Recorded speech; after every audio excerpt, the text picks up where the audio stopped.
All right, I just shot a Tim and Yoshi show, obviously with Yoshi, and we talked about Russia and Ukraine. Probably a lot of the information was really out in the first like 10-15 minutes, then went on to some rambling.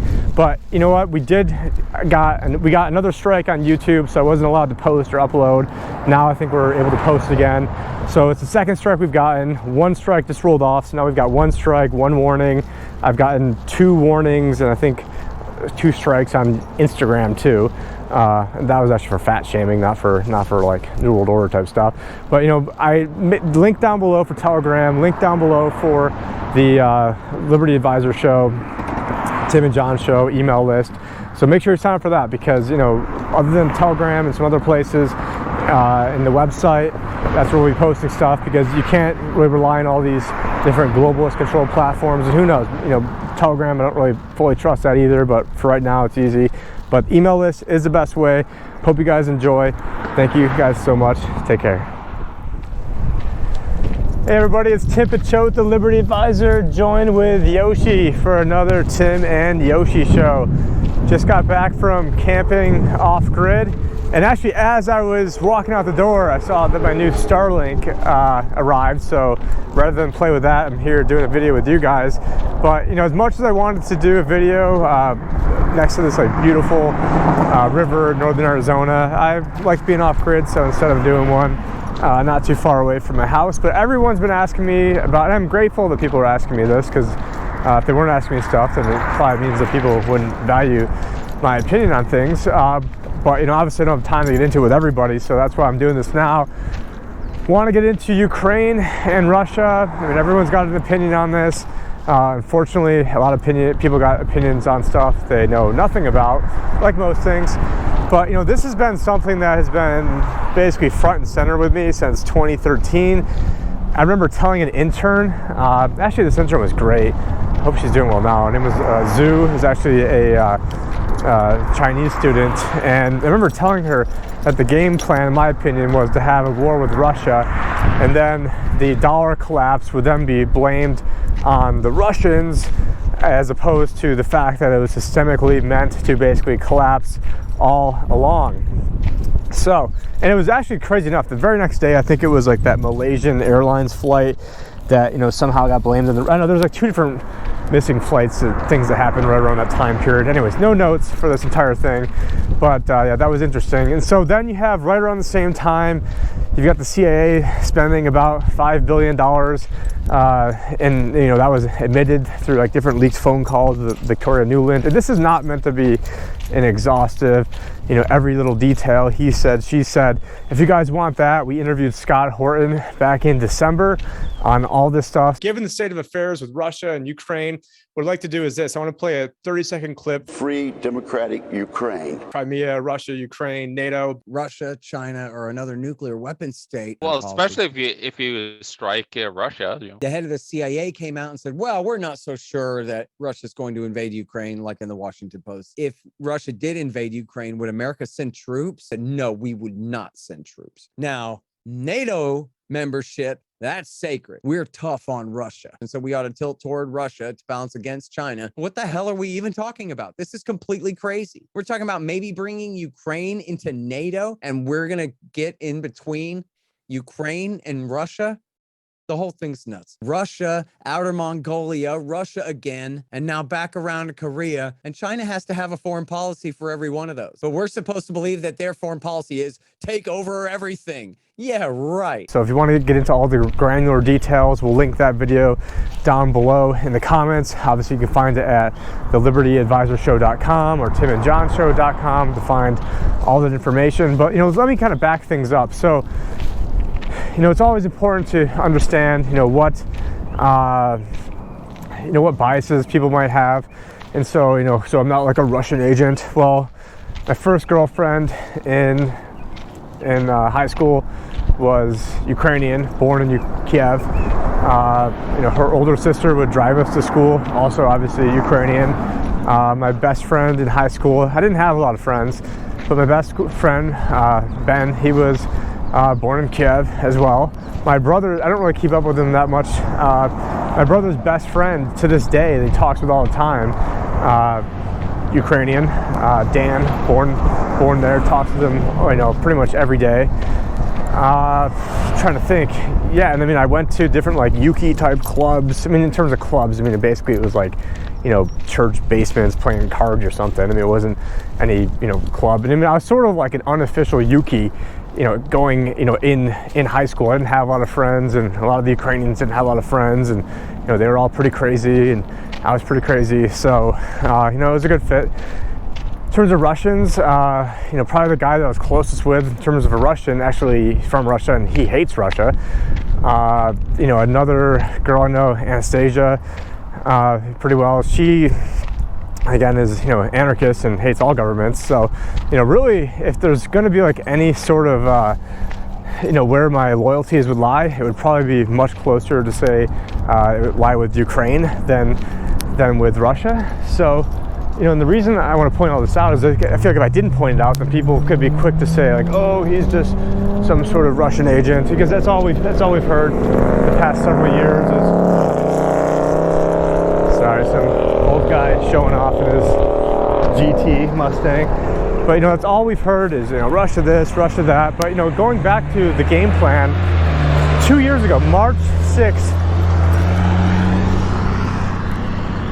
sorry for all that noise, but March 6th, we did a video, and on that video, I said that this whole pandemic is being used as an excuse, whether manufactured or not, to take away our freedoms, that the initial game plan was to have a war with Russia, to collapse the currency, or China, and that now the game plan has switched to a virus as a way to blame the monetary collapse on the virus. But I guess what I didn't realize at the time, though, is that they used that to, you know, shore up all the junk bond funds, or BlackRock got to come in and you know, offload their entire junk bond fund to the Federal Reserve, and then got paid a commission for acting as a broker.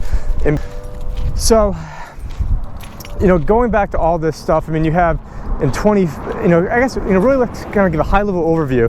So in the 90s, or it was basically like 1990, I think there was some river in Germany, and basically NATO's like, oh, we're definitely never going to cross this, you know, this river. That's not the Rubicon, but there's some river in Germany, and obviously that line has been getting crossed and crossed and crossed, and moved and moved and moved, and now they're at the point where in 2014, the U.S. government spent $5 billion at the time to try to overthrow, and actually successfully overthrew, the Ukrainian president. We use neo-Nazis. This is not just like the trope of calling everybody a Nazi that's so in vogue today. These are like actual, like, swastika carrying Nazis, not like the truckers that are carrying swastikas saying that Trudeau's a Nazi. These are like actual, you know, Nazis. And so we overthrew a Democratic elected president over there, installed a puppet. I mean, the guy that was installed over there was literally the guy that won Dancing with the Stars, and then was a comedian on, you know, was a comedian on TV, and, you know, movie star type guy. And he even played the president. And so now they have a guy that played the president, who is now a puppet playing the president, who was the bag man to get Ukraine into NATO, because then if you get Ukraine into NATO, then all of a sudden what you have is you have defense nuclear arms being pointed in the direction of Russia. And Russia already was, you know, for all intents and purposes, already basically surrounded by nukes, except for it wasn't right on their border. But then it's not binary thinking to think that, oh, you know, US was doing a lot of shady shit over there, so it automatically means that Putin's a good guy, because Putin is not a good guy. Putin is pushing for, you know, digital IDs and this whole digital dictatorship. Putin's pushing for vaccines, pushing his, you know, bullshit Sputnik vaccine that they have over there. Putin's also you know, part and parcel with a lot of like the globalist type agendas. But at the same point, you know, Putin's not the one responsible for raising gas prices, and Putin's not the one for trying to push all this sexualization and pedophilia onto children, and Putin's not the one, you know, doing a lot of the terrible stuff that's going on here in America. I mean, Putin's not to be blamed for any of that, but the thing is, Putin is an authoritarian, and it's sort of like we've got this like grand chessboard of, you know, sort of like a Game of Thrones, if you will, and you've got like all these different actors vying for their own global hegemony. And, you know, I guess the only part that I'm not 100% sure is if, you know, Putin's, you know, in on it, or if he's being played. I mean, Putin is a World Economic Forum member, you know, very fitting that all this stuff happens, you know, right as the Federal Reserve actually was raising rates just a few hours ago. So I'm going to be doing a video with John Snyson on that, but not going to touch too much on that aspect of this. And I did a client video in December saying, you know, hey, they're raising rates in March, and guess what? You know, they're probably going to use any excuse they have in the book to, you know, not raise rates as many times as they say they're going to, or to be able to back off some of these programs, or have an excuse to print more money once they stop printing money, and who knows, maybe it'll be war with Russia. And so I just realized also that on the software where I upload videos to, that I can like search prior phrases that I've talked about. Now, granted, most of my videos are not up there. It's only like really the stuff for the past year, or like 2 years. And so in the past 2 years, I mean, I think last time I checked, it was like we mentioned Russia like 196 fucking times over the past 2 years of videos that I've done.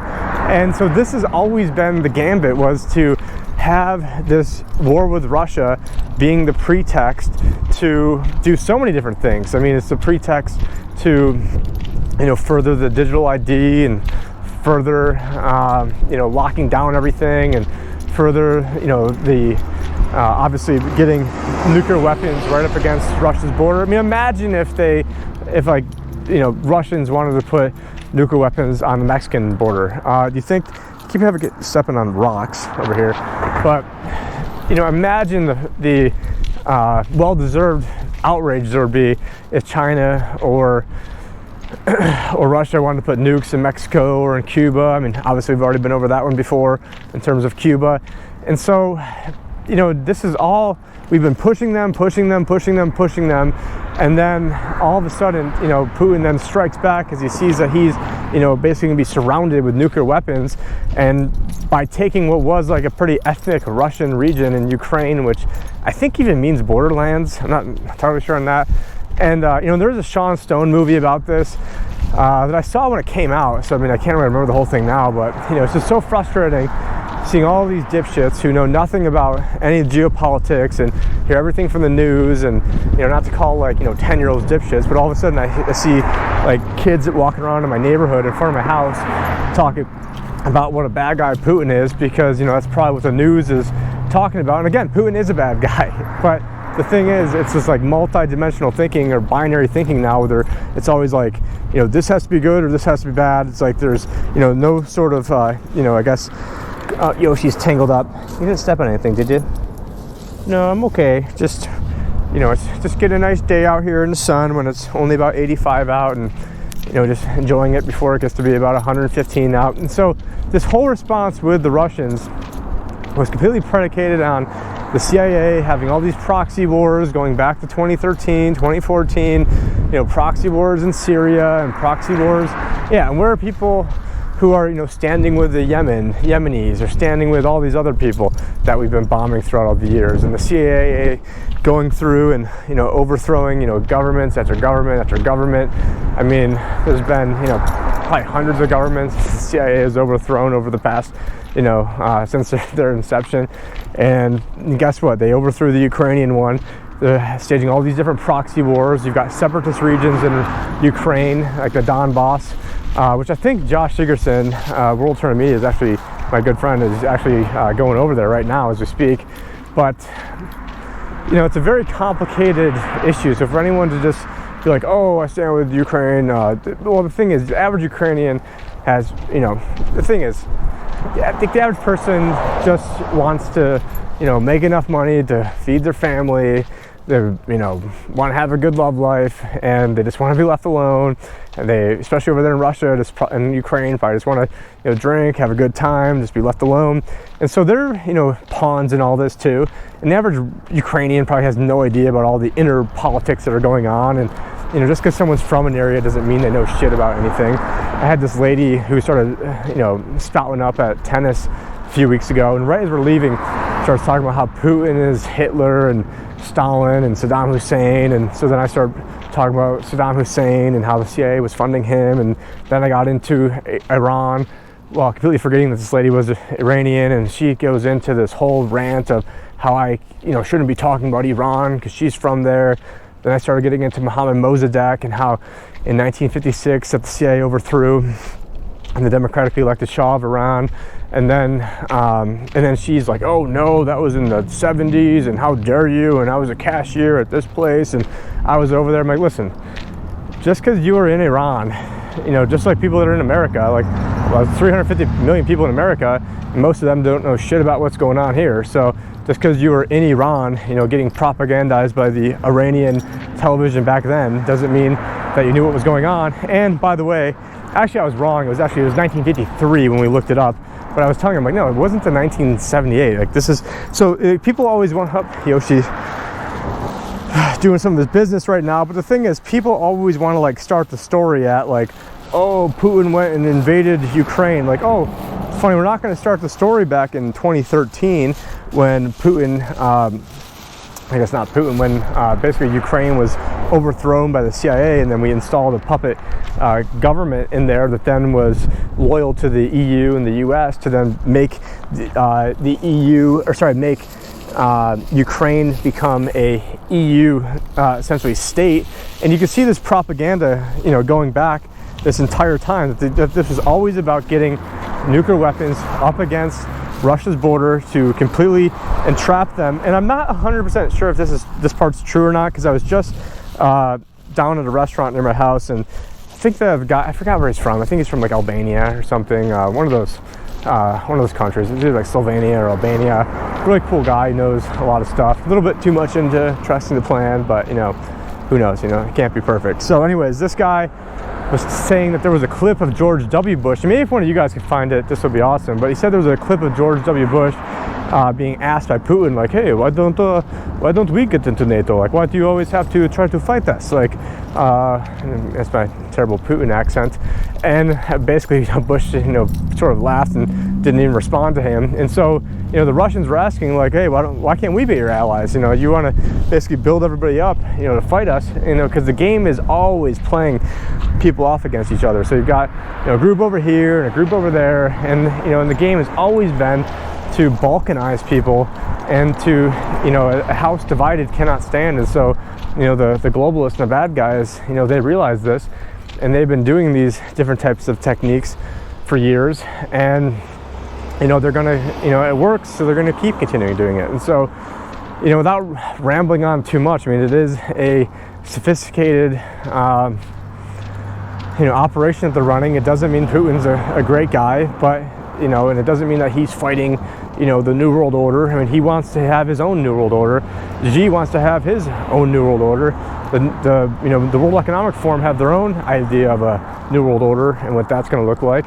And there's like, I forgot the guy's name. I know we played it a couple episodes ago, but you got guys who are like Klaus Schwab's top advisors talking about transhumanisms and implantable microchips, and really these crazy motherfuckers are, he said mother effer, can't listen to him. Well, guess what? I'm putting out information where they basically want to take out people's soul. They want to get rid of human individuality and sovereignty and merge man with machines by putting implantable microchips into them, and then getting to the point where they can actually completely hack people, control them in every aspect. I know I did just mention Starlink, and yeah, I'm not obtuse to not realize that that's probably going to be a big, Elon Musk up the government's butt and all that stuff too. And I don't really think that guy's. I think he's sort of there to kind of like play dumb on some things and to act like he's cool on certain areas, but then to turn around and mother F us in the back. But hey, when all this stuff's going down, they have the cyber attack. Maybe I'll be able to have internet because it's up there, and I've got some solar to be able to have internet as well, and so maybe I can do some trading as the world burns over here. So anyway, yeah, and just being able to get information and figure out what's going on and being able to be off grid. I mean, that's why I got it. But anyways, not to make a big Elon Musk rant, because I think he's sort of being positioned as like this cool alternative when he's being Neuralink that's trying to hook people's brains up to machines. But he wants to be like the good guy doing that, so that way, because there'd be other bad people doing that. Again, so I'm not naive about Elon Musk or anything that he's doing, but it's not to say that everything he does is bad either. But I don't really trust the guy However, I am excited to have internet wherever I go, and yeah, I know you've got to like switch your address in there, and it's not ubiquitous, and it's still in beta, and blah blah blah blah. But you know, I'm walking back so I can go play around with that. But yeah, I think that was like most of what I wanted to get out about Russia and Ukraine. I think to some extent Putin was probably thought that, you know, from his generals, that he probably bought off more of the Ukrainians than he actually had. I don't think it's going to plan at all. I think the media, when they're trying to say like, oh, you know, Putin is, you know, getting, you know, basically his ass kicked over there and being embarrassed, and look at all these, you know, Russian soldiers are such babies. I mean, they're not using their heavy artillery right now. They're not going in and just, you know, leveling Kiev. They're trying to, I think, minimize civilian casualties. They're probably, you know, not, you know, putting out their best weapons. They're not putting out their best men. It's like they've got like their, you know, JV team from Siberia or something that are going in there, and not, you know, like the A crew. And, you know, they don't have as much, you know, value for human life over there. But at the same point, I mean, we're playing with absolute fire. But basically, I mean, the end of the day is they want to control everybody. I mean, so I was going to Elon Musk and the cars that are going to be shut off in the future, and they're going to be able to, who knows, once he gets you hooked up with Neuralink, shut you off in the future, or have the nanotech that's inside of you. And it's all about creating synthetic biology to eventually have transhumanism. And, you know, to some extent, maybe Putin doesn't want in on that, so he's pushing back on that. But, you know, there's a whole lot of other bad shit he's pushing on forward. You know, he's World Economic Forum, Biden's World Economic Forum, basically every leader of every other government's World Economic Forum. The Ukrainian central bank guy, he's World Economic Forum. You know, his whole spiel is on, you know, going green and ESG funds and all the other usual bullshit that you'd expect to find. So, you know, it's a very multifaceted situation. But, you know, I think if I was a Russian and all of a sudden I saw that, you know, nuclear weapons were being pointed, you know, basically in my direction with Ukrainians who basically, you know, Russia was sort of like born out of that area, and most people who are there, you know, have a lot of strong ties to, you know, Russia and Ukraine. It's not to say, obviously, there's, you know, a lot of Ukrainians that probably hate the Russians, but, you know, the people are just being used against each other, because guess what? A lot of commonalities between Russians and Ukrainians. And for me, it's like, well, they both have hot women over there, so, you know, I don't want to see, you know, all these hot women on both sides getting bombed, and I don't want to see anybody getting bombed. But to say that you've got all these, you know, powers that be and rulers who care about our health, and now they have been fomenting, you know, what could be nuclear war, because, you know, in Russia, if you're, you know, kind of like unsuccessful, you know, militarily, I mean, they don't really have any bones about taking you out over there as the head of Russia. So Putin, you know, whether he's in on this or not, or whether he's going to have a fake death or not, or fake assassination, who knows? I mean, he's not really sitting pretty over there. We see that they've been arresting basically like the head of their KGB the other day, and the head of their different intelligence forces they have over there. Hopefully it's not too loud for you guys. So it's not going well, but, you know, he was sort of backed into a corner, and it's very dangerous whenever you got someone backed into a corner, whether it's, you know, a raccoon or something. I mean, that's when someone's really dangerous. And so, you know, he's in a dangerous gambit where essentially, you know, at this point, you know, if the West really cared about, you know, saving things and preventing war, they'd have some sort of escape route for him in terms of being able to save some face, or maybe give some of those separatist regions back to Russia, or create their own separatist type region, or, you know, just not making some pledge to not become part of NATO. That's the Ukrainians, or not become part of the EU. And not that, you know, I really trust it anyways. I mean, but the thing is, they want this war. They need a bad man. They need a boogeyman. They need someone to be the excuse for all this stuff that's going on. But it is a very multifaceted, complicated situation going on, and so many people. You know, it's really.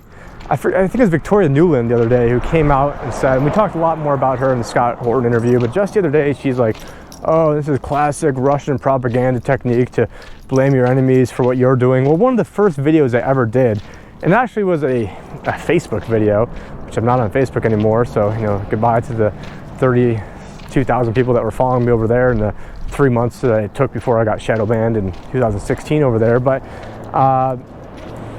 But basically, Victoria Nuland, that video that I said, it was September 16th, 2016, and I said I thought Trump was going to win, and when he does win, they're going to blame it on the Russians. And the reason they're going to blame it on the Russians is because the Clintons and Hillary and Obama and all these people are so in bed with the Russians themselves, and Uranium One and all these different corrupt deals they have going on there, especially Biden family. I mean, the Biden family is using Ukraine as like their personal money laundering piggy bank over there. And so, I knew back then that was the game plan, to blame everything on Russia. And I said this ahead of the election, September 16th, 2016. So it's not to say, oh, look at me. It's because there's a lot of people out here, God bless them, because it's, not an easy gig putting out. I mean, I don't put out videos every day, but there have been times where I put out videos every day for months on end, like 2 years ago when Luke and I were doing videos. Speaking of Luke, I guess I just saw that I never have checked like podcast rankings, but apparently this is the number 108th most popular investing podcast in Poland. So who knows? Maybe either my people are listening to me through VPNs, or they're really over there, or a bunch of Luke Radowski supporters who then started listening to me from Poland. Who knows? Anyways, shout out to everyone listening to me in Poland, because currently it's the number 108, and I think it was like 55 in Spain, and somewhere else it was pretty high up in the UK, which is funny. At one point it was like decently high in America when I was doing those videos 2 years ago. Oh yeah, the point was, when you're starting to get into like the day-to-day news and all the bullshit that's going on, you see like how much of it like really just doesn't matter. All the he said, she said, and it really puts you in this like bad, like energetic type vibe of having to like look into like all this darkness for so long. And it really does wear on you. So, my hat's off to anybody that is in like the media game, because, it's not, an easy thing. It's not like an easy thing to do, to have to, look into this information day in and day out. And, it really does eat at you. It really does wear at you. And, so my hat's off. But the thing is, a lot of people have been wrong on so much. I mean, I knew Trump was going to win in 2016, knew he was going to lose this time. I wouldn't say new. I mean, that was, the feeling I was putting out there. And it's just to see like so many other people that have like, 100, like 1,000 times more subscribers and listeners than me. And it's not about me getting listeners and viewers and subscribers. And who knows what the real numbers are anyways. It's about trying to get the information out to help save the world. And there's a big part of me that says, maybe I shouldn't even put out any more videos until I'm like fully ready and fully stocked up on all this stuff. Because you know what, I'm still in an area, as you guys can see, lots of cars driving around near me, even though I'm on the outskirts of Phoenix, and I almost feel like I shouldn't do videos until I'm fully prepped and I'm fully out of here. And I'm a lot more prepped now than I was 2 years ago. And well, one last thing I'll plug is just got a Telegram group going, so you guys can check the link down below. That's probably something where I can post more freely on there than some other avenues. So check that out. Probably be doing some like different live stream stuff from there as well, or some chats with people and posting things there. But I'm still trying to figure things out on Telegram. If you guys got ideas, I'm open to that as well. But appreciate all the love and all the support. And also, if you guys to help grow the podcast, you want to tell a friend, you want to go leave a review on Apple. And I want to thank everyone that has left reviews on Apple, because it's something where I haven't thanked you guys enough, or haven't really appreciated you guys enough for that. But for everyone that's done that, greatly appreciate that. Just trying to get the information out the best that I can, because this is important stuff. And probably most important, it's to if anything, pretty much like turn off the TV. I just mentioned Telegram, but I'm not on. I should probably get off Instagram. I'll probably get off Instagram eventually, but I'm not on Facebook over a year. Been incredibly happy doing that. Used to be addicted to Syracuse basketball, being from Syracuse, and like I would watch probably every game for, I don't know, probably from like second grade up until about maybe 3 years ago. Watched every single game, and I was watching all the previews, looking at all the chatter, knew all like the 9th graders that were like being recruited, for 4 years from now, and like super obsessed. And now I think I watched maybe like 3 or 4 games because either like some friends or family were around, or I just happened to catch one on TV. But even like the few games I caught, I mean, there's so much propaganda. I mean, there was one game from November, I believe, where they're advertising on the fucking TV about, oh, you have a heart attack, tell the ambulance that you want them to take you to Kraus. I think it was Krauts or Upstate, like one of the 2 big hospitals up there. And so you've got now hospitals fucking advertising for telling you to tell the ambulance driver where to go after you have a heart attack. And this was in November. And then, you know, I remember watching another game, and I think it was against like Villanova or something, and they were talking about, you know, having advertisements for Moderna. And then I watched like a few of the commercials for this last game. I think I saw the Duke game that they lost. Again, I only watched like 3 or 4 games this whole year, and, you know, barely, basically there's on like in the background. And last year I don't think I watched any. And a lot of that has to do with like Syracuse is a big fucking propaganda school. I mean, Syracuse is a big media communications school. A lot of you know, a lot of the top like sports broadcasters, which, you know, sports is basically turned into a now soap opera. Like they're coming out of Syracuse. Like David Muir, I'm trying to fucking pronounce his name. I think my mom, you know, was working with him at Wegmans at one point. David Muir, how to fucking pronounce it. ABC News guy, he's there. I mean, just huge. Like Bob Costas, Mike Tirico. I mean, the list goes on and on and on. And actually, the new head of fucking CNN graduated from Syracuse. Joe Biden graduated from Syracuse. So, I mean, they are part and parcel, along with the globalist agenda, you know, enforcing, you know, vaccines and boosters just to get in to watch a game, then mask, and all sorts of bullshit. And you know what? I've played more sports than I've watched. And the thing is, like, people just need to get right with themselves. They need to prepare for what's going on. And like for me, like I know I could be, I'm not suicidal. I'm having a great time. I'm actually like one of the happiest I've been. But I also know that like if I was struck down today, that you know, I did all I could to fight this. I did all I could to try to protect humanity, and then all I could to try to be on the right side of this and warn others. And I basically did as much as I could without giving myself a heart attack.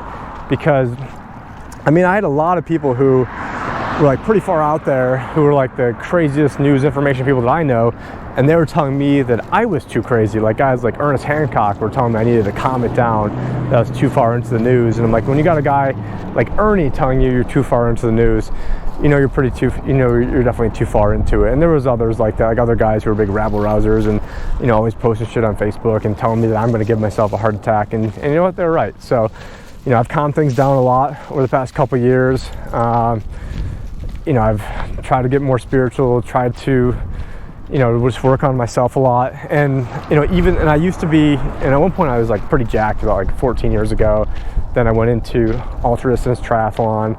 Obviously now we're not into Russia anymore. And right around Halloween I got sick again. I wasn't in that great shape. And I turned around and did a turkey trot, obviously on Thanksgiving.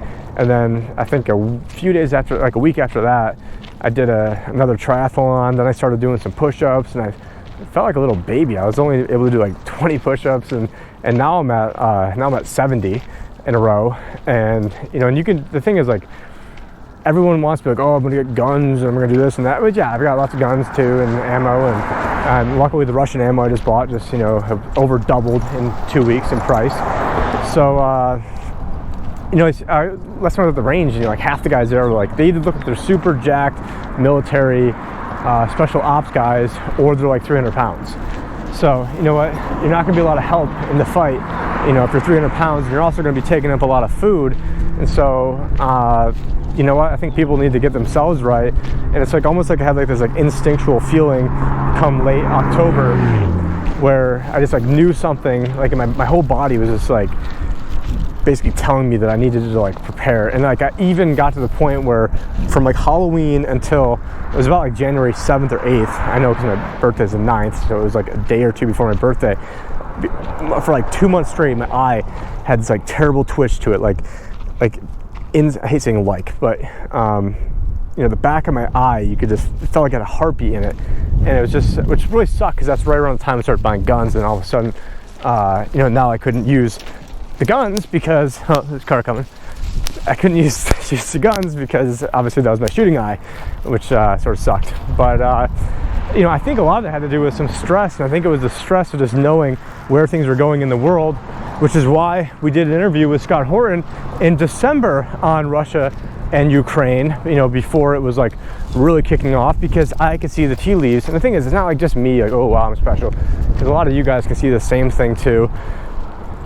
But you know, it's just frustrating because, you know, we're trying to be on the right side of things. We're trying to help people, and then as we're trying to help people, you know, we're the ones getting demonized. They're trying to take away our guns here, well then, you know, talking about how great it is to give guns to Ukrainians. And yeah, it is great to give guns to Ukrainians because it's great for all people to be able to protect themselves and their families and their loved ones and things that they care about and their possessions. And so just nothing makes sense. And anyways, I've rambled on quite a bit. I mean, probably most of the stuff I got out in the first 10-12 minutes. But anyways, love you guys. Thank you so much. Make sure to sign up for the email list. Who knows? Oh yeah, I forgot to mention the last YouTube video that will, and actually, you know what? I'll make this little plug at the front. Anyways, thank you guys so much. Take care. And until next time, talk to you guys later. Bye.